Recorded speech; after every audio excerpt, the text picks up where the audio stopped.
రాజశేఖర్ రెడ్డి గారు మంచి మనిషి కాబట్టి ఆయనకు ఓట్లేసి గెలిపిస్తే రాజశేఖర్ రెడ్డి గారు ఎంత అద్భుతమైన పథకాలను చేశాడు, వాటిని మళ్ళీ ఎంత అద్భుతంగా అమలు చేశాడు రాజశేఖర్ రెడ్డి గారు. అసలు బతికున్నంత కాలం ప్రజలకు సేవ చేస్తూనే ఉన్నాడు. ఆఖరికి చచ్చిపోతే కూడా ఎలా చచ్చిపోయాడు రాజశేఖర్ రెడ్డి గారు? ప్రజల కోసం ప్రజల మధ్య రచ్చబండకని వెళ్ళి, బిడ్డ నేను రచ్చబండకు వెళ్తున్నాను, అసలు ఇల్లు లేని వారు ఇంకా ఎవరైనా ఉన్నారా, పెన్షన్ లేని వారు ఇంకా ఎవరైనా ఉన్నారా అంటే ఒక్క చెయ్యి కూడా లేయకూడదు బిడ్డ, అందరికీ అన్ని సమకూర్చాలి అని ఉరుక్కుంటూ వెళ్ళి చచ్చిపోయాడు కదా రాజశేఖర్ రెడ్డి గారు. అలా కదా ఒక నాయకుడు ఉండాలి. ప్రజల కోసమే బతికాడు, ఆఖరికి ప్రజల కోసమే చచ్చిపోయాడు కదా రాజశేఖర్ రెడ్డి గారు. మరి ఉందా ఇప్పుడు అలాంటి నాయకత్వం? ప్రజలను ప్రేమించే నాయకులు ఉన్నారా? ప్రజల కోసం కొట్లాడే పార్టీ ఉందా? అసలు రాజశేఖర్ రెడ్డి గారి సంక్షేమ పాలన ఎక్కడైనా బతికుందా? ఎక్కడా కనిపించడం లేదు తెలంగాణలో.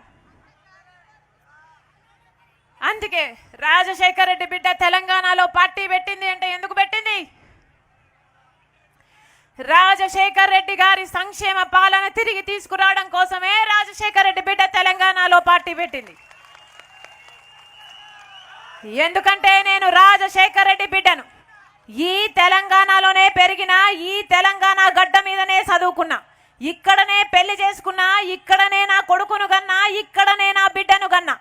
అందుకే ఈ గడ్డకు సేవ చేయాలనుకోవడం నా బాధ్యత అనుకున్నా, నా హక్కు అనుకున్నా, నా కోరిక అనుకున్నా.